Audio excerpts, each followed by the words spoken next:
بسم اللہ الرحمن الرحیم۔ السلام علیکم دوستو، آج کی اس ویڈیو میں ہم آپ کو معراج مصطفیٰ صلی اللہ علیہ وآلہ وسلم کے بارے میں بتائیں گے۔ رات کے مختصر سے وقفے میں جب اللہ رب العزت حضور رحمت العالم صلی اللہ علیہ وآلہ وسلم کو مسجد حرام سے نہ صرف مسجد اقصیٰ تک بلکہ جملہ سماوی کائنات کی بے انت وسعتوں کے اس پار قاب قوسین اور او ادنا کے مقامات بلند تک لے گیا اور آپ مدتوں وہاں قیام کے بعد بھی اسی قلیل مدتی زمینی ساعت میں اس سرزمین پر دوبارہ جلوہ افروز بھی ہو گئے۔ معراج کمال معجزات مصطفیٰ صلی اللہ علیہ وآلہ وسلم ہے۔ یہ وہ عظیم خارق عادت واقعہ ہے جس نے تسخیر کائنات کے مفقل دروازوں کو کھولنے کی ابتدا دی۔ انسان نے آگے چل کر تحقیق و جستجو کے بند کیواڑوں پر دستک دی اور خلا میں پیچیدہ راستوں کی تلاش کا فریضہ سر انجام دیا۔ قرآن کریم میں سورہ بنی اسرائیل کی پہلی آیت میں ارشاد خداوندی ہے، وہ ذات پاک جو ایک رات اپنے بندے کو مسجد الحرام یعنی خانہ کعبہ سے مسجد اقصیٰ یعنی بیت المقدس تک جس کے ارد گرد ہم نے برکتیں رکھی ہیں لے گیا تاکہ ہم اسے اپنی قدرت کی نشانیاں دکھائیں، بے شک وہ سننے والا اور دیکھنے والا ہے۔ واقعہ معراج کی تاریخ اور سال کے متعلق مورخین اور اہل سیر کی رائے مختلف ہیں۔ ان میں سے ایک رائے یہ ہے کہ نبوت کی 12ویں سال 27 رجب کو 51 سال 5 مہینے کی عمر میں نبی اکرم صلی اللہ علیہ وآلہ وسلم کی معراج ہوئی۔ زیادہ روایات کے مطابق رجب کی 27ویں شب کو ہی اللہ کے پیارے نبی حضرت محمد صلی اللہ علیہ وآلہ وسلم کو معراج کا شرف عطا کیا گیا۔ اسلامی سال کا 7واں مہینہ رجب المرجب ہے۔ رجب ان 4 مہینوں میں سے ایک ہے جنہیں اللہ تبارک و تعالیٰ نے حرمت والے مہینے قرار دیا ہے۔ اللہ کے نزدیک مہینوں کی تعداد 12 ہے جو اللہ کی کتاب یعنی لوح محفوظ کے مطابق اس دن سے نافذ ہیں جس دن اللہ نے آسمانوں اور زمین کو پیدا کیا۔ ان 12 مہینوں میں سے 4 حرمت والے ہیں۔ سورہ توبہ آیت نمبر 36۔ ان 4 مہینوں کی تحدید قرآن کریم میں نہیں ہے بلکہ نبی اکرم صلی اللہ علیہ وآلہ وسلم نے ان کو بیان فرمایا ہے، اور وہ یہ ہیں ذوالقعدہ، ذوالحج، محرم الحرام اور رجب المرجب۔ معلوم ہوا کہ حدیث نبوی کے بغیر قرآن کریم نہیں سمجھا جا سکتا ہے۔ ان 4 مہینوں کو اشہر حرام کہا گیا ہے۔ ان مہینوں کو حرمت والے مہینے اس لیے کہتے ہیں کہ ان میں ہر ایسے کام جو فتنہ و فساد، قتل و غارت گری اور امن و سکون کی خرابی کا باعث ہوں ان سے منع فرمایا گیا ہے۔ اگرچہ لڑائی جھگڑا سال کے دیگر مہینوں میں بھی حرام ہے، مگر ان 4 مہینوں میں لڑائی جھگڑا کرنے سے خاص طور پر منع کیا گیا ہے۔ ان 4 مہینوں کی حرمت و عظمت پہلی شریعتوں میں بھی مسلم رہی ہے، حتیٰ کہ زمانہ جاہلیت میں بھی ان 4 مہینوں کا احترام کیا جاتا تھا۔ رجب کا مہینہ شروع ہونے پر حضور اکرم صلی اللہ علیہ وآلہ وسلم سے یہ دعا مانگا کرتے تھے، اے اللہ رجب اور شعبان کے مہینوں میں ہمیں برکت عطا فرما اور ماہ رمضان تک ہمیں پہنچا۔ لہٰذا ماہ رجب کے شروع ہونے پر ہم یہ دعا یا اس مفہوم پر مشتمل دعا مانگ سکتے ہیں۔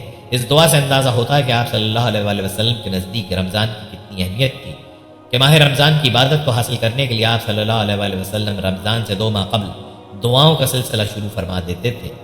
ماہ رجب کو بھی آپ صلی اللہ علیہ وآلہ وسلم کی دعائے برکت حاصل ہوئی، جس سے ماہ رجب کا مبارک ہونا ثابت ہوتا ہے۔ اگرچہ اس واقعے کے زمان کے بارے میں کئی روایات موجود ہیں، لیکن محققین کی تحقیق کے مطابق یہ واقعہ ہجرت سے 3 سال قبل پیش آیا، یعنی 10ویں سال بعثت۔ اس کی دلیل یہ ہے کہ شیعہ سنی علماء کا اتفاق ہے کہ نماز جناب ابو طالب کی وفات کے بعد یعنی بعثت کے 10ویں سال کو واجب ہو گئی، تو 5 وقت کی نماز اسی معراج کی رات امت پہ واجب ہو گئی تھی۔ منقول ہے کہ اس دن کفار نے آپ صلی اللہ علیہ وآلہ وسلم کو بہت ستایا، تو آپ صلی اللہ علیہ وآلہ وسلم اپنی چچازاد بہن ام ہانی کے گھر تشریف لے گئے اور وہاں آرام فرمانے لگے۔ ادھر اللہ کے حکم سے حضرت ام ہانی رضی اللہ تعالیٰ عنہا کے مکان کی چھت شق ہوئی۔ اس میں سے حضرت جبرائیل علیہ السلام 50,000 فرشتوں کی بارات اور براق لے کر نبی آخر الزماں صلی اللہ علیہ وآلہ وسلم کی خدمت میں حاضر ہوئے اور عرض کیا، اے اللہ کے رسول، آپ کا رب آپ سے ملاقات چاہتا ہے۔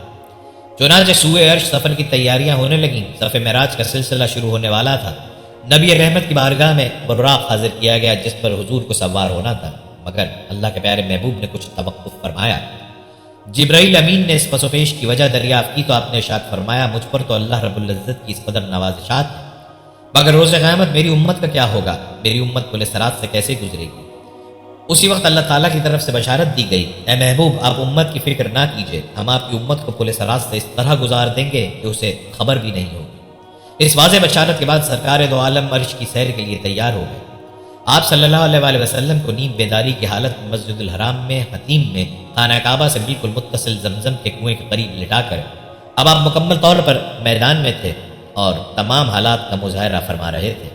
آپ کے سینے مبارک کو حلق کے گھڑے سے لے کر ناف تک چاک کیا گیا۔ آپ صلی اللہ علیہ وآلہ وسلم کا قلب مبارک نکال کر اسے زمزم کے پانی سے بھرے ہوئے ایک سونے کے تشت میں دھویا گیا۔ پھر ایک اور تشت آیا جس میں ایمان و حکمت اور نور نبوت تھا، وہ قلب میں بھر دیا گیا، اور پھر قلب اطہر کو اس کے اصلی مقام پر رکھ کر آپ صلی اللہ علیہ وآلہ وسلم کا سینہ درست کر دیا گیا۔ آپ صلی اللہ علیہ وآلہ وسلم کے سامنے ایک سفید جانور لایا گیا جو جسامت میں گھوڑے سے کچھ چھوٹا تھا، جس کا نام براق تھا۔ براق برق سے ہے، برق کے اصلی معنی بجلی کے ہیں اور براق کے معنی بجلی کی طرح تیز دوڑنے والے کے۔ چونکہ اس جانور کی رفتار بہت زیادہ تھی، یہاں تک کہ اس کا ایک قدم وہاں جا کر پڑتا تھا جہاں انسان کی نگاہ پہنچ سکتی۔ حدیث میں آیا براق کی تیز رفتاری کا یہ عالم تھا کہ جہاں تک نظر کی حد تھی وہاں وہ قدم رکھتا تھا۔ براق کا سفر اس قدر تیزی کے ساتھ ہوا جس تک انسان کی عقل پہنچ ہی نہیں سکتی۔ ایسا لگتا تھا ہر طرف موسم بہار آ گیا ہے، چاروں طرف نور ہی نور پھیلتا چلا گیا۔ آپ صلی اللہ علیہ وآلہ وسلم براق پر سوار ہو گئے۔ آپ صلی اللہ علیہ وآلہ وسلم کے ساتھ حضرت جبرائیل علیہ السلام تھے۔ جبرائیل امین نے رکاب تھامی، میکائیل علیہ السلام نے لگام پکڑی، اسرافیل علیہ السلام نے زین سنبھالی، جس کے ساتھ ہی 50,000 فرشتوں کے سلام کی صدا سے آسمان گونج اٹھے۔ راستے میں آپ صلی اللہ علیہ وآلہ وسلم کا گزر ایک ایسی زمین پر ہوا جہاں کھجور کے درخت بہت کثرت سے تھے۔ اس زمین پر آپ صلی اللہ علیہ وآلہ وسلم نے 2 رکعت نماز نفل پڑھی۔ حضرت جبرائیل علیہ السلام نے بتایا کہ یہ مدینے کی زمین ہے جہاں آپ صلی اللہ علیہ وآلہ وسلم ہجرت کر کے آئیں گے۔ آپ صلی اللہ علیہ وآلہ وسلم کی اگلی منزل طور سینا تھی، یہاں بھی آپ نے شجر طور کے پاس 2 رکعت نفل نماز پڑھی۔ حضرت جبرائیل علیہ السلام نے بتایا کہ یہ وہ مقام ہے جہاں اللہ تبارک و تعالیٰ حضرت موسیٰ علیہ السلام سے ہم کلام ہوئے۔ آپ صلی اللہ علیہ وآلہ وسلم کی تیسری منزل بیت الحم تھی، یہاں بھی آپ نے 2 رکعت نماز نفل پڑھی۔ حضرت جبرائیل علیہ السلام نے بتایا کہ یہ وہ مقام ہے جہاں حضرت عیسیٰ علیہ السلام کی پیدائش ہوئی۔ سفر معراج کے پہلے مرحلے پر سفر جاری تھا کہ حضور رحمت عالم صلی اللہ علیہ وآلہ وسلم کا گزر حضرت موسیٰ علیہ السلام کی قبر انور کے قریب سے ہوا۔ آپ صلی اللہ علیہ وآلہ وسلم نے دیکھا کہ وہ اپنی قبر انور میں کھڑے نماز ادا کر رہے تھے۔ وہاں سے آپ صلی اللہ علیہ وآلہ وسلم مسجد اقصی یعنی بیت المقدس تشریف لے گئے۔ انبیاء صف بصف آپ صلی اللہ علیہ وآلہ وسلم کے استقبال کے لیے کھڑے تھے۔ جب یہ مقدس قافلہ بیت المقدس پہنچا تو باب محمد آپ صلی اللہ علیہ وآلہ وسلم کے استقبال کے لیے کھلا تھا۔ جبرائیل امین علیہ السلام نے اپنی انگلی سے دروازے کے قریب موجود ایک پتھر میں سوراخ کیا اور براق کو اس سے باندھ دیا۔ پھر آپ صلی اللہ علیہ وآلہ وسلم بیت المقدس میں داخل ہوئے تو تمام انبیاء کرام علیہ السلام آپ صلی اللہ علیہ وآلہ وسلم کی تعظیم، اکرام اور احترام میں منتظر تھے۔ انہیں حضور صلی اللہ علیہ وآلہ وسلم کی امامت میں نماز پڑھنے کا شرف حاصل ہوا اور وہاں آپ نے انبیاء السلام کی امامت فرمائی۔ اس طرح آپ صلی اللہ علیہ وآلہ وسلم امام الانبیاء کے لقب سے مشہور ہوئے۔ جب آپ مسجد سے باہر تشریف لائے تو شراب اور دودھ کے 2 پیالے خدمت اقدس میں پیش کیے گئے۔ آپ نے دودھ کا پیالہ اٹھا لیا۔ حضرت جبرائیل علیہ السلام نے کہا کہ آپ نے فطرت کو پسند فرمایا، شراب سے آپ کی امت گمراہ ہو جاتی۔ انبیاء حضور صلی اللہ علیہ وآلہ وسلم کی اقتداء میں نماز ادا کر کے ادب و احترام میں مصطفیٰ صلی اللہ علیہ وآلہ وسلم سے مشرف ہو چکے تو آسمانی سفر کا آغاز ہوا، اس لیے کہ ہر زمینی عظمت حضور صلی اللہ علیہ وآلہ وسلم کے قدموں کا بوسہ لے چکی تھی۔ ہم جسے عام طور پر مسجد اقصی کہتے ہیں اسے اور بھی دوسرے ناموں مثلا المسجد الاقصی اور الحرم القدسی الشریف وغیرہ سے جانا جاتا ہے۔ یہ تاریخی مسجد فلسطین کے شہر یروشلم یعنی القدس میں واقع ہے، جو ان دونوں غاصب سیونی ریاست اسرائیل کے قبضے میں ہے۔ یہ مسجد مسلمانوں کا قبلہ اول ہے۔ نبی کریم صلی اللہ علیہ وآلہ وسلم اور صحابہ کرام رضی اللہ تعالیٰ عنہم نے تقریباً 16 یا 17 مہینے تک مسجد اقصی کی طرف رخ کر کے نمازیں ادا کی۔ شرعی طور پر اہمیت و فضیلت کے اعتبار سے مسجد حرام اور مسجد نبوی کے بعد مسجد اقصی کا مقام و مرتبہ ہے۔ قرآن و حدیث میں مختلف جگہوں پر اس مبارک مسجد کا ذکر آیا ہے۔ اس مسجد کے ارد گرد کی جگہوں کو برکت والی جگہیں کہا گیا ہے۔ انہی وجوہات کے پیش نظر دنیا بھر کے مسلمان مسجد اقصی اور قدس کو بڑی عقیدت و محبت سے دیکھتے ہیں۔ مسجد اقصی کو مسلمانوں کا قبلہ اول ہونے کا شرف حاصل ہے۔ اس کا مطلب یہ ہے کہ جب نبی اکرم صلی اللہ علیہ وآلہ وسلم مکہ مکرمہ سے ہجرت کر کے مدینہ منورہ تشریف لائے تو آپ اور صحابہ کرام رضی اللہ تعالیٰ عنہم پہلے مسجد اقصی کی جانب رخ کر کے تقریباً 17 مہینے تک نمازیں ادا کرتے رہے۔ صحابی رسول حضرت برع بن عازب فرماتے ہیں رسول اللہ صلی اللہ علیہ وآلہ وسلم نے 16 یا 17 مہینے تک بیت المقدس کی طرف رخ کر کے نماز ادا کی، جبکہ آپ یہ چاہتے تھے کہ آپ کا قبلہ بیت اللہ یعنی کعبہ شریف کی طرف۔ رسول اللہ صلی اللہ علیہ وآلہ وسلم کو معراج کے موقع سے مسجد حرام سے جس جگہ لے جایا گیا وہ یہی مسجد اقصی ہے۔ آپ نے اس مسجد میں سارے انبیاء اسلام کی امامت کی۔ آپ اسی مسجد سے سفر معراج پر روانہ ہوئے۔ وہاں سے آپ صلی اللہ علیہ وآلہ وسلم حضرت جبرائیل علیہ السلام کے ہمراہ پہلے آسمان کے دروازے پر پہنچے جسے باب حفظہ کہا جاتا ہے۔ فرشتوں نے پرتپاک استقبال کیا۔ یہاں ایک بزرگ ہستی سے ملاقات ہوئی تو حضرت جبرائیل علیہ السلام نے بتایا کہ نسل انسانی کے بانی ابو البشر حضرت آدم علیہ السلام ہیں۔ پہلے آسمان پر پہنچ کر آسمان کے دروازے پر دستک دی گئی۔ بواب پہلے سے منتظر تھا، آواز آئی کون ہے؟ جبرائیل امین نے جواب دیا میں جبرائیل ہوں۔ آواز آئی آپ کے ساتھ کون ہے؟ جواب دیا یہ محمد صلی اللہ علیہ وسلم ہے، آج کی رات انہیں آسمانوں پر پذیرائی بخشی جائے گی۔ آسمان کا دروازہ کھل گیا اور پوچھنے والے نے حضور صلی اللہ علیہ وسلم کی بارگاہ بے کس پناہ میں سلام عرض کرنے کی سعادت حاصل کی۔ مرحبا یا سیدی یا مرشدی مرحبا۔ پھر آپ صلی اللہ علیہ وسلم آسمانوں کی طرف بڑھے اور جب آسمان دنیا پر آئے تو دروازہ کھٹکھٹایا۔ آواز آئی کون؟ جبرائیل امین نے کہا جبرائیل۔ پھر کہا گیا آپ کے ساتھ کون ہے؟ انہوں نے کہا محمد صلی اللہ علیہ وسلم۔ پھر پوچھا گیا کیا انہیں بلایا گیا ہے؟ جبرائیل نے کہا ہاں۔ آواز آئی خوش آمدید، کتنا اچھا آنے والا آیا ہے۔ رحمت عالم صلی اللہ علیہ وسلم کی ملاقات حضرت آدم علیہ السلام سے ہوئی۔ انہیں بتایا گیا کہ آپ کے جلیل القدر فرزند ہیں، ختم المرسلین ہیں، یہی حضرت محمد صلی اللہ علیہ وسلم ہے۔ آقائے دو جہاں صلی اللہ علیہ وسلم نے دادا جان کہہ کر آدم علیہ السلام کی بارگاہ میں سلام ارشاد فرمایا۔ انہوں نے سلام کا جواب دیتے ہوئے اے صالح بیٹے اور نبی کے الفاظ استعمال کیے اور اپنے عظیم فرزند کو دعاؤں سے بھی نوازا۔ ان کے دائیں بائیں بے شمار لوگ تھے، دائیں طرف دیکھتے تو مسکراتے اور بائیں جانب نظر پڑتی تو غمگین ہو جاتے۔ آپ صلی اللہ علیہ وسلم نے سوالیہ نظروں سے جبرائیل علیہ السلام کو دیکھا تو انہوں نے کہا کہ یہ نسل آدم ہے، سیدھی جانب نیک لوگ ہیں اور بائیں جانب برے۔ اس کے بعد مہمان عرش حضور پرنور صلی اللہ علیہ وسلم کو دوسرے آسمان کی طرف اٹھایا گیا۔ پہلے آسمان کی طرح بواب نے دوسرے آسمان کا بھی دروازہ کھولا۔ یہاں حضور صلی اللہ علیہ وسلم کی سیدنا عیسیٰ علیہ السلام اور یحییٰ علیہ السلام سے ملاقات ہوئی۔ اس یادگار ملاقات اور آسمان کے ملکوتی مشاہدات کے بعد آپ صلی اللہ علیہ وسلم کو تیسرے آسمان کی طرف اٹھایا گیا۔ تیسرے آسمان پر حضور صلی اللہ علیہ وسلم کی ملاقات سیدنا یوسف علیہ السلام سے کرائی گئی۔ تیسرے آسمان کے مشاہدات نورانی کے بعد حضور صلی اللہ علیہ وسلم کو چوتھے آسمان پر پہنچایا گیا۔ چوتھے آسمان پر تاجدار کائنات صلی اللہ علیہ وسلم کی ملاقات حضرت ادریس علیہ السلام سے کرائی گئی۔ اسی طرح حضور صلی اللہ علیہ وسلم سفر معراج طے کرتے ہوئے پانچویں آسمان پر پہنچے تو وہاں حضرت ہارون علیہ السلام سے ملاقات ہوئی۔ چھٹے آسمان پر حضور صلی اللہ علیہ وسلم کی ملاقات سیدنا موسیٰ علیہ السلام سے ہوئی۔ حضرت موسیٰ علیہ السلام کی چشمان مقدس اشکبار ہو گئی۔ حضور صلی اللہ علیہ وسلم کی عظمت اور رفت کو دیکھ کر رشک کے آنسو چھلک پڑے۔ آپ کی زبان اقدس سے بے اختیار نکلا کہ خدائے بزرگ و برتر کہ وہ برگزیدہ رسول ہیں جن کی امت کو میری امت پر شرف عطا کیا گیا۔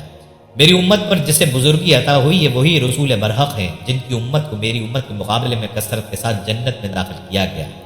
مہمان ذی حشم حضور رحمت عالم صلی اللہ علیہ وسلم کی ملاقات ساتویں آسمان پر حضرت ابراہیم علیہ السلام سے ہوئی۔ اس کے بعد حضرت محمد صلی اللہ علیہ وسلم جو تخلیق میں واحد ہستی ہیں جبرائیل امین کے ساتھ سدرۃ المنتہا تک سفر کیا۔ اس مقام پر اللہ تعالیٰ نے انسانوں کو 5 نمازوں کا تحفہ عنایت کیا۔ ساتویں آسمان کے عجائبات ہی کچھ اور تھی۔ زمین پر کعبۃ اللہ کے عین اوپر بیت المعمور فرشتوں کا قبلہ ہے۔ ایک وقت میں 70,000 فرشتے اس کا طواف کر رہے تھے، پھر دوبارہ ان کی باری نہیں آتی تھی۔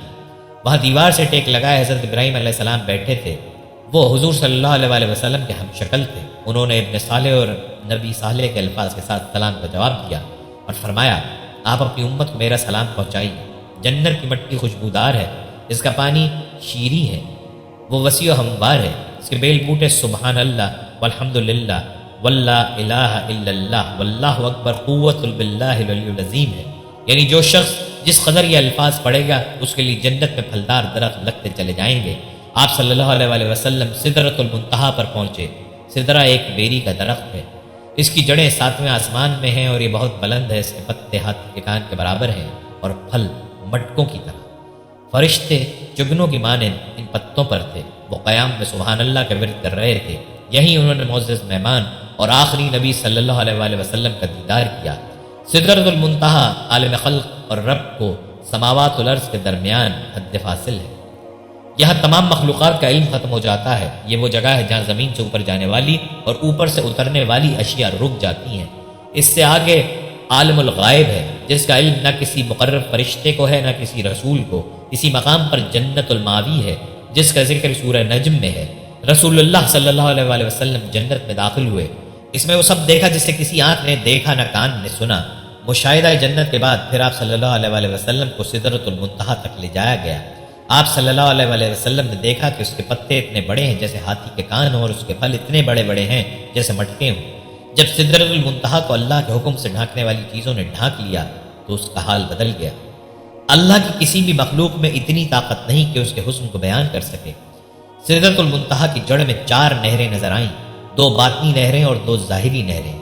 حضور اکرم صلی اللہ علیہ وآلہ وسلم کے دریافت کرنے پر حضرت جبرائیل علیہ السلام نے بتایا کہ باطنی 2 نہریں جنت کی نہریں ہیں اور ظاہری 2 نہریں فرات عراق اور نیل مصر میں ہیں۔ سدرۃ المنتہا پر آپ صلی اللہ علیہ وآلہ وسلم نے حضرت جبرائیل علیہ السلام کو ان کی اصلی صورت میں دیکھا۔ ان کے 600 پر تھے، ان کے پروں سے مختلف رنگوں کے موتی یاقوت جھڑ رہے تھے۔ ان کے پروں کا درمیانی فاصلہ اتنا ہے جس سے زمین اور آسمان کا خلا پر ہو جائے۔ سدرۃ المنتہا کیا ہے؟ احادیث میں سدرۃ المنتہا اور السدرۃ المنتہا دونوں طرح استعمال ہوا ہے۔ قرآن کریم میں سدرۃ المنتہا استعمال ہوا ہے۔ سدرہ کے معنی بیر کے ہیں اور منتہا کے معنی انتہا ہونے کی جگہ کے ہیں۔ اس درخت کا یہ نام رکھنے کی وجہ صحیح مسلم میں اس طرح ہے کہ رسول اللہ صلی اللہ علیہ وآلہ وسلم نے ارشاد فرمایا کہ اوپر سے جو احکام نازل ہوتے ہیں وہ اسی پر منتہا ہو جاتے ہیں، اور جو بندوں کے اعمال نیچے سے اوپر جاتے ہیں وہ وہاں پر ٹھہر جاتے ہیں۔ یعنی آنے والے احکام پہلے وہاں اتر آتے ہیں، پھر وہاں سے نازل ہوتے ہیں۔ نیچے سے جانے والے جو اعمال ہیں وہ وہاں ٹھہر جاتے ہیں، پھر اوپر اٹھائے جاتے ہیں۔ حضرت جبرائیل علیہ السلام سدرہ پر پہنچے کہ ایک مقام پر رک گئے اور عرض کیا اگر اس مقام سے برابر بھی آگے بڑھوں تو جل کر خاک ہو جاؤں گا۔ بیت المعمور سے آپ صلی اللہ علیہ وآلہ وسلم کو مقام مصطفیٰ تک عروج ہوا۔ حضرت جبرائیل علیہ السلام نے عرض کیا کہ اب آپ صلی اللہ علیہ وآلہ وسلم کا اور آپ صلی اللہ علیہ وآلہ وسلم کے رب کا معاملہ ہے۔ حضرت ابن عمر رضی اللہ تعالیٰ عنہ نے ابن عباس رضی اللہ تعالیٰ عنہ سے پوچھا کہ کیا رسول اللہ صلی اللہ علیہ وآلہ وسلم نے اپنے رب کو دیکھا تھا؟ تو کہا ہاں، اور زیادہ مشہور ان سے یہ ہے کہ اپنے رب کو اپنی آنکھ سے دیکھا۔ ان سے یہ بات کئی طرح سے روایت کی گئی ہے۔ کہا اللہ تعالیٰ نے موسیٰ علیہ السلام کو کلام کے ساتھ، ابراہیم علیہ السلام کو خلت کے ساتھ اور محمد صلی اللہ علیہ وآلہ وسلم کو دیدار کے ساتھ خاص کیا۔ بارگاہ الہی میں سلام عرض کرنے کے لیے یہ الفاظ القاء ہوئے۔ تمام قولی بدنی اور مالی عبادتیں اللہ کے لیے ہیں۔ اللہ تعالیٰ کا جواب آیا سلام ہو آپ صلی اللہ علیہ وآلہ وسلم پر اے نبی، اور اللہ کی رحمت اور اس کی برکتیں حضور صلی اللہ علیہ وآلہ وسلم۔ حضور صلی اللہ علیہ وآلہ وسلم نے دوبارہ عرض کیا سلام ہو ہم پر اور اللہ تعالیٰ کے تمام نیک بندوں پر۔ اس پر حضرت جبرائیل علیہ السلام اور ملائکہ میں سے ہر ایک کی آواز سنائی دی، میں گواہ دیتا ہوں کہ اللہ کے سوا کوئی معبود نہیں، اور میں گواہی دیتا ہوں کہ محمد صلی اللہ علیہ وآلہ وسلم اللہ کے بندے اور اس کے رسول ہیں۔ اس ملاقات میں اللہ تعالیٰ نے آپ صلی اللہ علیہ وآلہ وسلم کو 3 ایسی چیزیں عطا فرمائیں جو آپ صلی اللہ علیہ وآلہ وسلم سے پہلے کسی نبی کو نہیں دی۔ نمبر 1، معراج کا تحفہ 5 فرض نمازوں کی صورت میں دیا گیا۔ نمبر 2، سورہ بقرہ کی آخری 3 آیات براہ راست شان غوثیہ عطا ہوئی۔ نمبر 3، آپ صلی اللہ علیہ وآلہ وسلم کی امت کو گناہوں کی سزا یا بغیر سزا کے بخشنے کے بعد جنت میں داخلے کی خوشخبری سنائی، بشرطے کہ وہ اللہ تعالیٰ کے ساتھ کسی کو شریک نہ ٹھہرائیں۔ یہ وہ تحائف ہیں جو جنت کے خزانوں میں حضور صلی اللہ علیہ وآلہ وسلم کے توسط سے ان کی امت کو عطا ہوئے۔ چھٹے آسمان پر تشریف لائے تو حضرت موسیٰ علیہ السلام نے پوچھا معراج کا کیا تحفہ لائے؟ فرمایا 50 نمازیں۔ حضرت موسیٰ علیہ السلام نے کہا مجھے اپنی امت کا تجربہ ہے، اس کی پابندی آپ صلی اللہ علیہ وآلہ وسلم کی امت سے بھی نہ ہو سکے گی۔ تخفیف کی درخواست پر کم ہوتے ہوتے 5 فرض نمازیں رہ گئیں۔ حضرت موسیٰ علیہ السلام نے مزید کمی کا مشورہ دیا۔ آپ صلی اللہ علیہ وآلہ وسلم نے فرمایا مجھے بار بار اپنے رب سے عرض کرتے ہوئے حیا آتی ہے۔ اتنے میں ندا آئی 5 نمازیں نافذ کر دی گئی ہیں، لیکن اس کا ثواب 50 کے برابر ہوگا۔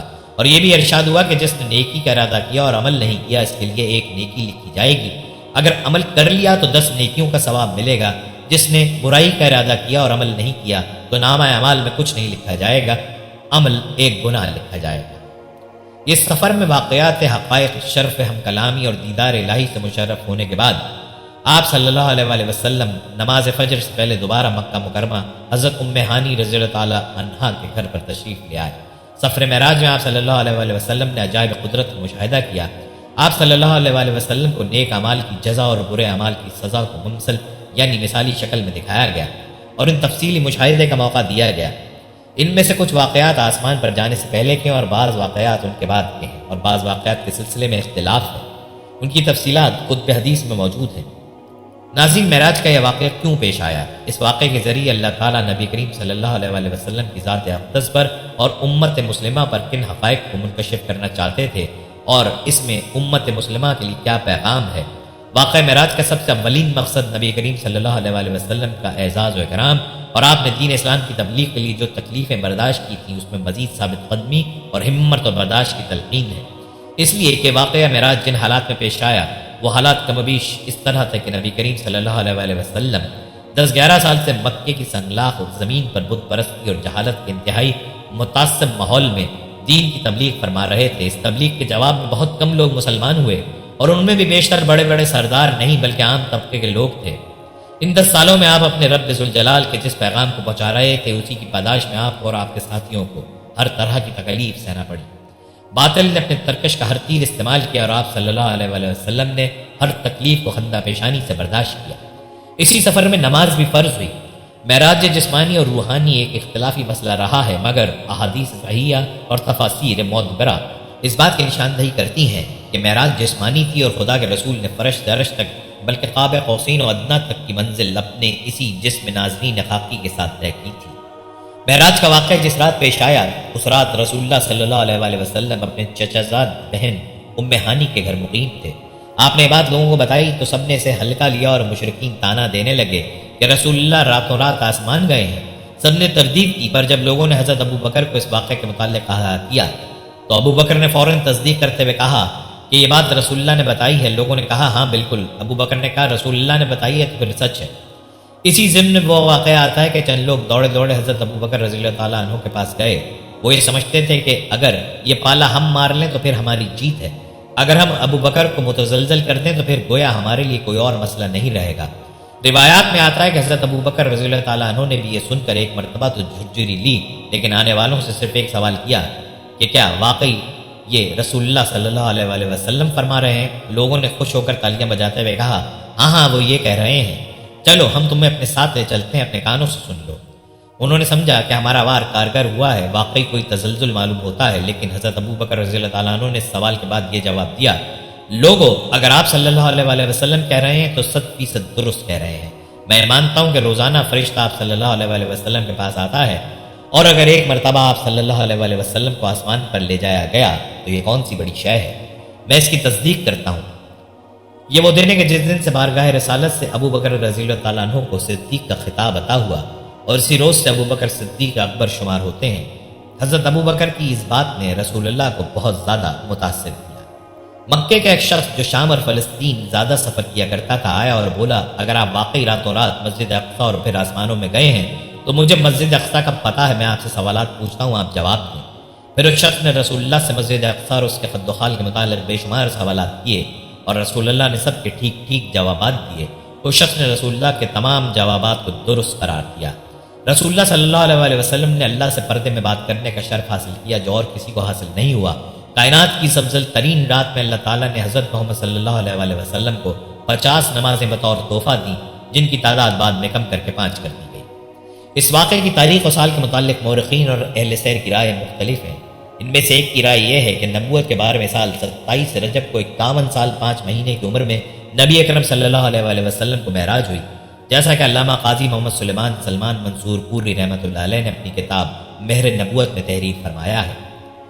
اسرا کے معنی رات کو لے جانے کے ہیں۔ مسجد حرام مکہ مکرمہ سے مسجد اقصی کا سفر جس کا تذکرہ سورہ بنی اسرائیل میں کیا گیا ہے اس کو اسرا کہتے ہیں، اور یہاں سے جو سفر آسمانوں کی طرف ہوا اس کا نام معراج ہے۔ معراج عروج سے نکلا ہے جس کے معنی چڑھنے کے ہیں۔ حدیث میں ارج ہی یعنی مجھ کو اوپر چڑھایا گیا کا لفظ استعمال ہوا ہے، اس لیے اس سفر کا نام معراج ہو گیا۔ اس مقدس واقعے کو اسرا اور معراج دونوں ناموں سے یاد کیا جاتا ہے۔ اس واقعے کا ذکر سورہ نجم کی آیات میں بھی ہے۔ پھر وہ قریب آیا اور جھک پڑا یہاں تک کہ وہ 2 کمانوں کے فاصلے کے قریب آ گیا، بلکہ اس سے بھی زیادہ نزدیک۔ اس طرح اللہ کو اپنے بندے پر جو وحی نازل فرمانی تھی وہ نازل فرمائی۔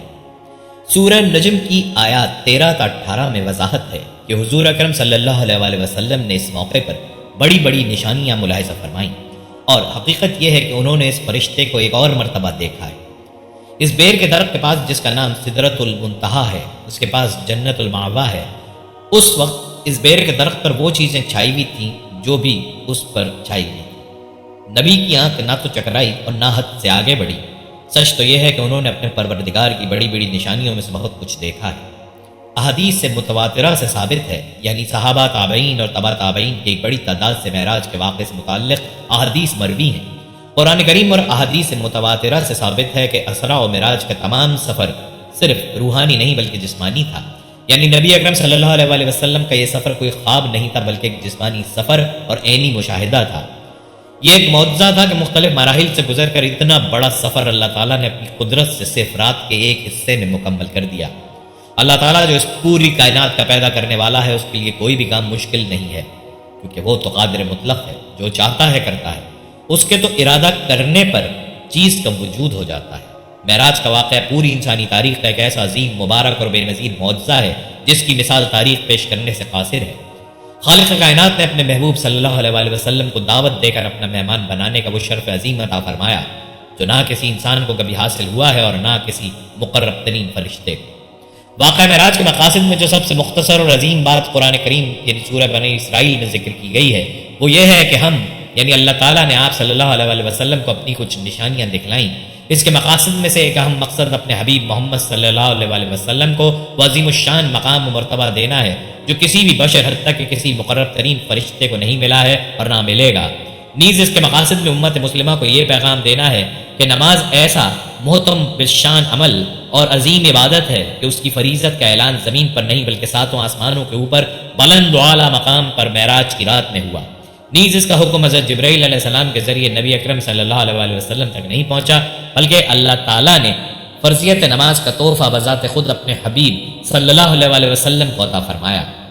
نماز اللہ جل شانہ سے تعلق قائم کرنے اور اپنی ضرورتوں اور حاجتوں کو مانگنے کا سب سے بڑا ذریعہ ہے۔ نماز میں اللہ تبارک و تعالیٰ سے مناجات ہوتی ہے۔ سورہ البقرہ کی آخری آیت یعنی امن الرسول سے لے کر آخر تک عنایت فرمائی گئی۔ اس قانون کا اعلان کیا گیا کہ حضور اکرم صلی اللہ علیہ وآلہ وسلم کے امتیوں کے شرک کے علاوہ تمام گناہوں کی معافی ممکن ہے، یعنی کبیرہ گناہوں کی وجہ سے ہمیشہ عذاب میں نہیں رہیں گے بلکہ توبہ سے معاف ہو جائیں گے یا عذاب بھگت کر چھٹکارا مل جائے گا، البتہ کافر اور مشرک ہمیشہ جہنم میں رہیں گے۔ اس اہم و عظیم سفر میں آپ صلی اللہ علیہ وآلہ وسلم کو جنت و دوزخ کے مشاہدے کے ساتھ مختلف گناہگاروں کے احوال بھی دکھائے گئے، جن میں سے بعض گناہگاروں کے احوال اس جذبے سے تحریر کر رہا ہوں کہ ان گناہوں سے ہم خود بھی بچیں اور دوسروں کو بھی بچنے کی ترغیب دیں۔ حضور صلی اللہ علیہ وآلہ وسلم جب معراج کے سفر پر جا رہے تھے تو راستے میں 3 اہم واقعات حضور صلی اللہ علیہ وآلہ وسلم کے ساتھ پیش آئے۔ ان میں ایک واقعہ حضور صلی اللہ علیہ وآلہ وسلم کے ساتھ یہ پیش آیا کہ آپ نے ایک ایسی قوم کو دیکھا جو تخم ریزی کرتے ہیں، فصل کاٹتے ہیں اور بھیجتے ہیں۔ ادھر انہوں نے فصل کی ہوائی کی، ادھر وہ بڑی ہو گئی، انہوں نے فصل کو کاٹ لیا، فصل کو کاٹا پھر اتنی بڑی ہو گئی۔ زمین سے پوچھا یہ کون لوگ ہیں؟ جبرائیل علیہ السلام نے فرمایا اے اللہ کے رسول، یہ وہ لوگ ہیں جو اللہ کے راستے میں خرچ کرتے ہیں، اللہ اس کے بدلے انہیں یہ نعمت عطا فرماتا ہے۔ پھر حضور اکرم صلی اللہ علیہ وآلہ وسلم ایک ایسی قوم پر سے گزرے کہ جن کے سر پتھروں کے ساتھ کچلے جا رہے ہیں، سر پر پتھر مارا، سر زخمی ہو گیا، پھر سر ٹھیک ہو گیا، پھر مارا، پھر سر زخمی ہو گیا، پھر پتھر لینے گئے، سر ٹھیک ہو گیا، بار بار سر پتھر سے گزرا جا رہا ہے۔ نبی اکرم صلی اللہ علیہ وآلہ وسلم نے پوچھا یہ کون لوگ ہیں؟ جبرائیل علیہ السلام نے عرض کیا اللہ کے پیغمبر یہ وہ لوگ ہیں جو فرض میں کاہلی اور سستی سے کام لیتے تو نماز میں کوتاہی کرے، اور جو میری فرض نماز میں سستی کرتا ہے قیامت کے دن ان کے سر کو پتھروں سے کچلا جائے گا۔ حضور کا گزر ایسی قوم پر ہوا جن کی شرمگاہ پر چیتڑے سے لٹکے ہوئے تھے اور وہ اونٹ اور بیل کی طرح چل رہے تھے اور کھانے کو جہنم کے پتھر اور کانٹے ملتے تھے۔ پوچھا نبی کریم صلی اللہ علیہ وآلہ وسلم نے کہ یہ کون لوگ ہیں؟ تو عرض کیا یا رسول اللہ صلی اللہ علیہ وآلہ وسلم، یہ وہ لوگ ہیں جو اپنے مال میں زکوٰۃ ادا نہیں کرتے، دنیا میں زکوٰۃ ادا نہیں کی، آج جہنم کے پتھر اور کانٹے کھانے پر مجبور ہیں، اس لیے مرد و عورت دونوں کو اس بات کا اہتمام کرنا چاہیے کہ اپنے مال میں سے زکوٰۃ ادا کریں۔ بعض لوگ یہ سمجھتے ہیں جو بینک میں پیسہ ہے صرف اس پر زکوٰۃ ہے، جو عورتیں گھر میں زیور استعمال کرتی ہیں ان زیوروں پر بھی زکوٰۃ ادا کرنا واجب ہے، اور بعض عورتیں کہتی ہیں زیور میں نے پہنا ہے، زکوٰۃ اس کے خاوند نے ادا کرنی ہے۔ عورت کے زیور پر خاوند کے ذمے زکوٰۃ ادا کرنا نہیں ہے۔ اگر خاوند بیوی مشاورت کے ساتھ طے کر لیں اور خاوند خوشی سے دے تو دے سکتا ہے، ورنہ زیور پہننا ہی نہیں چاہیے اگر زکوٰۃ ادا نہیں کر سکتی تو۔ زیور وہ پہنے جو زکوٰۃ ادا کر سکتی ہیں۔ پھر حضور صلی اللہ علیہ وآلہ وسلم کا گزر ایک ایسی قوم پر ہوا جن کے سامنے 2 قسم کے گوشت موجود ہیں، ہنڈیا میں پکا ہوا اچھا گوشت اور ایک ہنڈیا میں پکا ہوا گندا بدبودار گوشت۔ یہ اچھا گوشت چھوڑ کر گندا گوشت کھا رہے ہیں۔ پوچھا جبرائیل امین یہ کون لوگ ہیں؟ عرض کیا کہ وہ لوگ ہیں جن کے پاس حلال پاک منقوہ بیویاں موجود ہیں اور یہ ان کو چھوڑ کر غیر محرم اور ناپاک عورتوں کے ساتھ بدکاری کرتے ہیں۔ اس طرح یہ وہ عورتیں ہیں جو پاک اور حلال شوہر کو چھوڑ کر زنا کی لعنت میں لت پت ہیں۔ اللہ حفاظت فرمائے۔ زنا اتنا سخت گناہ ہے، بہت بڑا، یہ بات ذہن نشین فرمائے۔ شادی شدہ عورت کا نامحرم مرد سے تعلق رکھنا کنواری لڑکی کے تعلق رکھنے سے بڑا گناہ ہے، اور دنیا میں خدا نے سزا کا فرق یہ کیا ہے کہ اگر عورت کنواری ہو اور مرد کنوارا ہو اور ان کے ناجائز تعلقات ہوں تو ان کے 100 کوڑے مرے جائیں گے، اور اگر شادی شدہ ہو تو شریعت کوڑوں کی بات نہیں کرتی بلکہ کندھوں تک زمین میں دفن کر کے پتھروں کے ساتھ مار مار کر قتل کر دیا جائے۔ اسے رجم کہتے ہیں کیونکہ جرم بہت بڑا ہے، اگرچہ کنواری لڑکی کا جرم بھی بڑا ہے لیکن شادی شدہ کا جرم اس سے بڑا ہے، جبکہ اس کے پاس حلال موجود ہے تو حرام کے پاس کیوں گئے؟ بہرحال پھر حضور صلی اللہ علیہ وسلم کا گزر ایک ایسی لکڑی پر ہوا جس کے پاس سے گزرتی ہے اس کو چیر دیتی ہے۔ پوچھا جبرائیل امین یہ لکڑی کون سی ہے؟ انہوں نے کہا یا رسول اللہ صلی اللہ علیہ وسلم یہ لکڑی نہیں، یہ وہ لوگ ہیں جو ڈاکے ڈالتے اور چوریاں کرتے تھے، ان کے گندے عمل کو بیان کرنے کے لیے مثال دی۔ پھر آپ نے ایسے شخص کو دیکھا جس کے پاس لکڑیوں کا بہت بڑا گٹھا ہے، اس نے سر کے اوپر لادا لیکن وہ لکڑیاں اٹھائی نہیں جاتی۔ پوچھا جبرائیل یہ کون ہے؟ انہوں نے کہا صلی اللہ علیہ وسلم یہ وہ شخص ہے جس پر بندوں کے حقوق اور امانتوں کا بوجھ پہلے سے موجود ہے، اوپر سے اور اٹھاتا ہے، پہلے حق ادا نہیں ہوتے مزید حقوق اپنے ذمے لیتا ہے۔ یاد رکھیں اپنے ذمے ایسا حق نہ لیں جسے ادا نہ کر سکیں، دوسروں کے حقوق ادا کرنے کی کوشش کریں۔ خاوند کے ذمے بیوی کے حقوق ہیں، والد کے حق علیحدہ ہیں، ہمسائے کے حقوق الگ ہیں اور مسلمان کے حقوق الگ ہیں۔ الگ الگ حقوق کو شریعت کے دائرے میں رہ کر ادا کرنا ضروری ہے۔ اس بات کا پورا اہتمام کریں، دنیا سے اس حال میں جائیں کہ آپ کے ذمے کسی کا کوئی حق نہ ہو، کہیں ایسا نہ ہو تلاوت بھی کرتی رہیں اور نمازیں بھی پڑھتی رہیں، مدرسے میں تعلیم بھی حاصل کرتی رہیں، قیامت کے دن اتنے بوجھ موجود ہوں کہ سارے اعمال ان حقوق کے بدلے ان حقداروں کو دے دیں اور ہم تہی-دامن رہ جائیں۔ کچھ لوگ اپنے سینوں کو ناخنوں سے چھیل رہے تھے۔ حضرت انس رضی اللہ تعالیٰ عنہ سے روایت ہے کہ رسول اللہ صلی اللہ علیہ وسلم نے ارشاد فرمایا کہ جس رات مجھے معراج کرائی گئی میں ایسے لوگوں پر گزرا جن کے ناخن تانبے کے تھے اور وہ اپنے چہروں اور سینوں کو چھیل رہے تھے۔ میں نے جبرائیل علیہ السلام سے دریافت کیا کہ یہ کون لوگ ہیں؟ انہوں نے جواب دیا کہ یہ وہ لوگ ہیں جو لوگوں کے گوشت کھاتے ہیں، یعنی ان کی غیبت کرتے ہیں اور ان کی بے آبروئی کرنے میں پڑے رہتے ہیں۔ حضرت ابو ہریرہ رضی اللہ تعالیٰ عنہ سے روایت ہے کہ رسول اللہ صلی اللہ علیہ وسلم نے ارشاد فرمایا کہ جس رات مجھے سیر کرائی گئی میں ایسے لوگوں پر بھی گزرا جن کے پیٹ اتنے بڑے بڑے تھے جیسے انسانوں کے رہنے کے گھر ہوتے ہیں، ان میں سانپ تھے جو باہر سے ان کے پیٹوں میں نظر آ رہے تھے۔ میں نے کہا اے جبرائیل یہ کون لوگ ہیں؟ انہوں نے کہا یہ سود کھانے والے ہیں۔ آپ صلی اللہ علیہ وسلم کا گزر ایسی قوم پر بھی ہوا جن کی زبانیں اور بانچیں لوہے کی قینچیوں سے کاٹی جا رہی تھی۔ جبرائیل امین نے بتایا کہ یہ آپ صلی اللہ علیہ وسلم کی امت کے بے عمل عالم ہیں۔ اسی طرح آپ صلی اللہ علیہ وسلم کا گزر خوشبو والی جگہ سے ہوا۔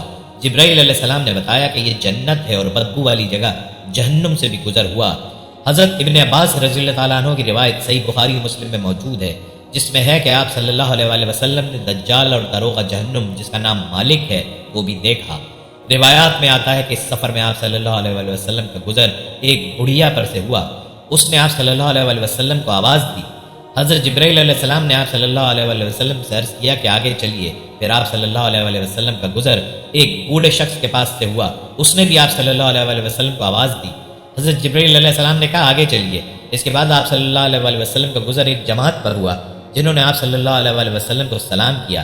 جبرائیل امین نے کہا ان کے سلام کا جواب دیجیے۔ پھر عرض کیا کہ بوڑھی عورت دنیا ہے، بوڑھا مرد شیطان ہے۔ دونوں کا مقصد آپ صلی اللہ علیہ وسلم کو اپنی طرف مائل کرنا تھا، اور جس جماعت نے آپ کو سلام کیا وہ حضرت ابراہیم، حضرت موسیٰ اور حضرت عیسیٰ علیہ السلام ہے۔ امام احمد نے اپنی مسند میں ذکر کیا ہے کہ رسول اللہ صلی اللہ علیہ وسلم کو شب معراج کے موقع پر خوشبو آئی تو آپ صلی اللہ علیہ وسلم نے پوچھا کہ یہ خوشبو کیسی ہے؟ تو جبرائیل امین نے کہا کہ یہ کنگھی کرنے والی ماشاطہ اور اس کی اولاد کی خوشبو۔ پھر اس کا مکمل واقعہ آپ صلی اللہ علیہ وسلم کو سنایا کہ ماشاطہ فرعون اور اس کی اولاد کو کنگھی کیا کرتی تھی۔ ایک بار جب وہ فرعون کی بیٹی کو کنگھی کر رہی تھی تو کنگھی اس کے ہاتھوں سے گر گئی تو اس نے کہا بسم اللہ۔ فرعون کی بیٹی نے دریافت کیا میرے باپ کے بارے میں کہہ رہی ہے؟ اس نے جواب دیا کہ نہیں، بلکہ جو میرا اور تیرے باپ کا رب ہے، یعنی اللہ رب العزت۔ فرعون کی بیٹی نے معاملہ اپنے باپ کے دربار تک پہنچا دیا۔ فرعون نے سے پوچھا کیا تم میرے علاوہ کسی کو رب مانتی ہو؟ اس عورت نے بڑی دلیری سے جواب دیا کہ ہاں، جو میرا اور تیرا رب ہے۔ چنانچہ فرعون نے تیش میں آ کر ایک تانبے کے بڑے برتن میں پانی گرم کرایا اور حکم دیا کہ اس ماشاطہ اور اس کی اولاد کو اس کھولتے ہوئے پانی میں پھینک دیا جائے۔ پھر فرعون نے ماشاطہ سے پوچھا کہ تیری کوئی خواہش ہے تو بتا۔ اس نے کہا ہاں، میری اور میری اولاد کی ہڈیاں اکٹھی کر کے ایک جگہ دفنا دینا۔ چنانچہ اس کی اولاد کو ایک ایک کر کے ابلتے ہوئے پانی میں ڈال دیا گیا۔ جب اس کے شیرخوار بچے کی باری آئی تو خاتون کی ممتا نے جوش مارا اور وہ ذرا پیچھے ہوئی تو اس شیرخوار بچے نے کہا اماں جان بے خوف و خطر اس میں کود جا، آخرت کا عذاب دنیا کے عذاب سے زیادہ سخت ہے۔ چنانچہ وہ ماشاتا اس کھولتے ہوئے پانی میں کود گئے۔ اس طرح آپ صلی اللہ علیہ وسلم نے چند اہل جنت کے احوال بھی مشاہدہ فرمائے۔ صحابہ کرام کے محلات بھی آپ صلی اللہ علیہ وسلم نے اس سفر میں دیکھے۔ آپ صلی اللہ علیہ وسلم کی نبوت و رسالت چونکہ تا قیامت ہے، لہٰذا مستقبل کے حالات اور وقت کے ساتھ ساتھ سائنسی انکشافات اور انسانی علوم کی فراوانی کے نتیجے میں جیسی آج ہے، جو نئے نئے فتنے جنم لیں گے، تباہ کن ہتھیار بنیں گے، علوم کی ترقی سے مصنوعی موسم، مصنوعی وائرس، مصنوعی جراثیم اور مصنوعی بیماریاں، مصنوعی بارشیں، مصنوعی خشکسالی، مصنوعی خوراک، مصنوعی اور فرضی جنگیں، اسلحے کی تیاری اور فروخت کا معاملہ، سودی کاروبار کی لعنت، بے حیائی، بے لباسی، عریانیت، شراب، منشیات جیسے انسان دشمن فتنے سر اٹھائیں گے۔ اللہ کے رسول صلی اللہ علیہ وسلم نے ان فتنوں سے آگہی بھی عطا فرمائی۔ آپ صلی اللہ علیہ وسلم کو قیامت تک اور جنت کے داخلے اور جنت کے حالات بھی مشاہدہ کرائے، تاکہ آپ صلی اللہ علیہ وسلم پیغمبر ہرچہ گویت دیدہ گویت کی مصداق، تنو رتی آپ بیتی اور آنکھوں دیکھی ان کیفیات کو زبان پر لائیں اور یقین سے لوگوں کو دعوت دیں۔ اسی خلائی سفر کے آغاز میں زمین سے بلند ہو کر جلد ہی آپ صلی اللہ علیہ وسلم نے جو منظر دیکھا اور زمین کا دور سے نظارہ فرمایا، اس کا آپ صلی اللہ علیہ وسلم نے اس روح افزا انداز میں تذکرہ فرمایا ہے۔ بے شک اللہ تعالیٰ نے میرے لیے زمین کو لپیٹ دیا، چنانچہ میں نے اس کے تمام مشارق و مغارب دیکھے اور یقیناً میری امت کا اقتدار وہاں تک پہنچے گا جہاں تک زمین کو میرے لیے لپیٹا گیا۔ یہ فرمان ان خوشخبریوں میں سے ایک ہے جس میں آپ صلی اللہ علیہ وسلم نے قرب قیامت میں اسلام کے عالمی غلبے اور نظام خلافت کے قیام کی خبر دی ہے۔ زمانہ قدیم سے اختلاف چلا آ رہا ہے کہ حضور اکرم صلی اللہ علیہ وسلم شب معراج میں دیدار خداوندی سے مشرف ہوئے یا نہیں، اور اگر رویت ہوئی تو وہ رویت بصری تھی یا رویت قلبی تھی۔ البتہ ہمارے لیے اتنا مان لینا انشاءاللہ کافی ہے کہ یہ واقعہ برحق ہے۔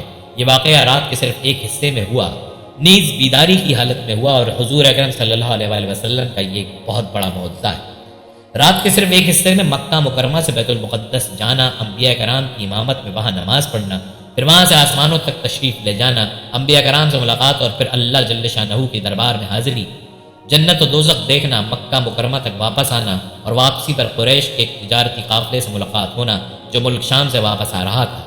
جب حضور اکرم صلی اللہ علیہ وسلم نے صبح کو معراج کا واقعہ بیان کیا تو قریش تعجب کرنے لگے اور جھٹلانے لگے اور حضرت ابو بکر صدیق رضی اللہ تعالیٰ عنہ کے پاس گئے۔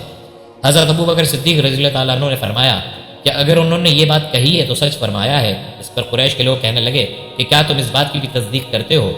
انہوں نے فرمایا کہ میں تو اس سے بھی زیادہ عجیب باتوں کی تصدیق کرتا ہوں، اور وہ یہ کہ آسمانوں سے آپ کے پاس خبر آتی ہے۔ اسی وجہ سے ان کا لقب صدیق پڑ گیا۔ اس کے بعد جب قریش مکے کی جانب سے حضور اکرم صلی اللہ علیہ وسلم سے بیت المقدس کے احوال دریافت کیے گئے تو اللہ تبارک و تعالیٰ نے بیت المقدس کو حضور اکرم صلی اللہ علیہ وسلم کے لیے روشن فرما دیا۔ اس وقت آپ صلی اللہ علیہ وسلم حرتیم میں تشریف فرما تھے۔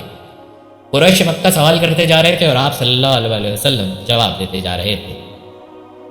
اسرا کا سفر بیان کر کے اللہ تعالیٰ نے اپنی رفعت، عظمت اور شان بیان کی کہ اس جیسی قدرت اور طاقت کا مالک کوئی نہیں جو راتوں رات اتنی دور کی سیر کروا دے۔ اللہ تعالیٰ کی قدرت اس حیرت انگیز سفر اور ہمیشہ یاد رکھے جانے والے معجزے میں واضح ہوئی۔ اس نے عقل کو دنگ اور انسانی دماغ کو چکرا کر رکھ دیا، کیونکہ اس وقت اتنا تیز سفر انسانی سوچ سے ماورا تھا۔ اس سفر میں رسول اللہ صلی اللہ علیہ وسلم کو مسجد الحرام سے مسجد اقصی تک کا طویل سفر چند لمحوں میں کروا دیا گیا تھا۔ آپ صلی اللہ علیہ وسلم نے اس طویل سفر میں اللہ تعالیٰ کی بڑی بڑی نشانیاں دیکھی، پروردگار کی بادشاہی کا جلال دیکھا، اور پھر اسی رات واپس بھی آ گئے۔ اسرا اور معراج کا سفر نبوت کی بہت بڑی نشانی اور عظیم ترین معجزہ ہے۔ اس سفر میں حکمتیں، احکام اور بڑے بڑے سبق ہیں۔ اس سفر کو اللہ تعالیٰ نے اپنے خلیل اور چنیدہ نبی صلی اللہ علیہ وسلم کے لیے مختص فرمایا۔ یہ بیت اللہ سے بیت المقدس کی جانب سفر تھا۔ بیت المقدس انبیاء کا گہوارہ اور قبلہ اول ہے۔ بیت المقدس کی جانب سفر اس لیے کیا گیا کہ آپ صلی اللہ علیہ وسلم کی عظمت اور شان و شوکت آیا ہو، آپ کے عزائم مضبوط تر ہوں اور آپ مزید ثابت قدم ہو جائیں۔ یہ سفر اللہ تعالیٰ کی جانب سے جیتا جاگتا معجزہ تھا کہ ایک بشر کو آسمانوں میں لے جایا گیا اور پھر دوبارہ زمین پر لوٹا دیا گیا۔ یہ اس بات کی دلیل ہے کہ ساری کی ساری کائنات اللہ سبحانہ و تعالیٰ کے کنٹرول میں ہے۔ اللہ کے سوا ہمارا کوئی معبود نہیں ہے اور نہ ہی اس کے علاوہ ہمارا کوئی پروردگار ہے۔ اسرا کے سفر سے اسلام کی عظمت بھی عیاں ہوتی ہے۔ یہ بھی ثابت ہوتا ہے کہ اللہ تعالیٰ نے اسلام کو سابقہ تمام شریعتوں کا خلاصہ بنایا، چنانچہ دین اسلام تمام سابقہ شریعتوں کے مقابلے میں آخری شریعت ہے۔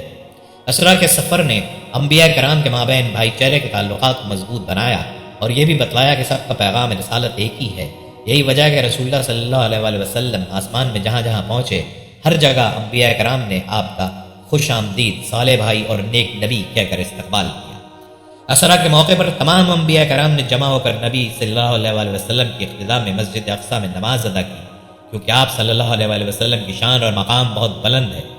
آپ تمام تر انبیاء کرام سے افضل ہیں۔ اگر تمام انبیاء کرام بھی ہمارے رسول کا عہد پاتے تو ان سب کے لیے آپ صلی اللہ علیہ وسلم پر ایمان، آپ کی اتباع اور نصرت و تائید کرنا واجب ہوتا۔ آپ ان کے امام اور پیشوا ہوتے۔ آپ صلی اللہ علیہ وسلم نے عمر بن خطاب رضی اللہ تعالیٰ عنہ سے فرمایا تھا، میں تمہارے پاس روشن اور واضح شریعت لے کر آیا ہوں، اگر موسیٰ حیات ہوتے تو انہیں بھی میری اتباع کے بغیر کوئی چارہ نہ ہوتا۔ جس طرح رسول اللہ صلی اللہ علیہ وسلم کو مسجد الحرام سے مسجد اقصیٰ تک تیز رفتاری کے ساتھ سفر کروایا گیا، بالکل اسی طرح پوری دنیا میں اسلام بھی بڑی تیزی کے ساتھ پھیلا۔ اس لیے تو دین اسلام آفاقی دین ہے، کوئی بھی سرحد یا حد بندی اس کے لیے رکاوٹ نہیں بن سکتی۔ چنانچہ ابتدائی ادوار میں اسلام اتنی تیزی سے پھیلا کہ ممکن تھا کہ اسے بھی معجزہ قرار دے دیا جاتا۔ نیز عصر حاصل میں اسلام کی مقبولیت میں اضافہ بھی رسول اللہ صلی اللہ علیہ وسلم کی پیشن گوئی کی تصدیق ہے، جیسا کہ رسول اللہ صلی اللہ علیہ وسلم نے عدی بن حاتم سے فرمایا تھا، اللہ کی قسم اللہ تعالیٰ اس دین کے بارے میں اپنے وعدے کو لازمی پورا فرمائے گا، یہاں تک کہ ایک مسافر صنعاء سے حضرموت تک سفر کرے گا، اسے اللہ کے سوا کسی کا خوف نہیں ہوگا، نہ ہی اسے اپنے بکریوں کے بارے میں بھیڑیے کا خوف ہوگا۔ ایک حدیث میں یہ بھی ہے کہ یہ دین وہاں تک پہنچے گا جہاں تک دن اور رات ہیں، یہاں تک کہ اللہ تعالیٰ مٹی یا اون کے بنے ہوئے گھروں میں بھی اس دین کو داخل کر کے چھوڑے گا، چاہے اس کی وجہ سے کسی کو عزت ملے یا ذلت۔ اللہ تعالیٰ اسلام اور مسلمانوں کو عزت جبکہ شرک اور مشرکوں کو ذلت دے گا۔ رسول اللہ صلی اللہ علیہ وسلم کو آسمانوں کی بلندیوں تک لے جایا گیا، اور آپ کو یہ رتبہ بلند اس لیے ملا کہ آپ نے اپنی شخصیت میں ابدیت کا اعلیٰ ترین مقام سمو رکھا تھا، اور اسی ابدیت کے اعلیٰ مقام کی وجہ سے اللہ تعالیٰ نے آپ کی تعریف کے اعلیٰ ترین مقام پر بھی آپ کو ابدیت کے ساتھ ہی ذکر کیا اور فرمایا، پاک ہے وہ ذات جس نے اپنے بندے کو سیر کروائی۔ اسرا اور معراج کے سفر کے دوران آپ کو مسجد الحرام، مسجد نبوی اور مسجد اقصیٰ کے مابین انتہائی مضبوط تعلق نظر آئے گا، اور اس تعلق میں امت کے لیے بالکل واضح اشارہ ہے کہ مسجد اقصیٰ کے بارے میں معمولی سی سستی کا شکار نہ ہو، کیونکہ مسجد اقصیٰ کے مقام قدسیت اور برکت کا یہی تقاضا ہے۔ حضرت ابو ذر رضی اللہ تعالیٰ عنہ کہتے ہیں، میں نے عرض کیا اللہ کے رسول کون سی مسجد سب سے پہلے بنائی گئی؟ تو آپ صلی اللہ علیہ وسلم نے فرمایا مسجد الحرام۔ میں نے پھر پوچھا اس کے بعد؟ آپ نے فرمایا مسجد اقصیٰ۔ تو میں نے کہا ان دونوں کے درمیان کتنے عرصے کا فاصلہ ہے؟ آپ صلی اللہ علیہ وسلم نے فرمایا 40 سال۔ اسرا اور معراج کا واقعہ ہمیں بتلاتا ہے کہ حق غالب ہو کر رہتا ہے، چاہے باطل دعوے جس قدر بلند آواز اور کثرت کے ساتھ کیے جائیں، کیونکہ باطل کی ساخت ہی کمزور ہوتی ہے۔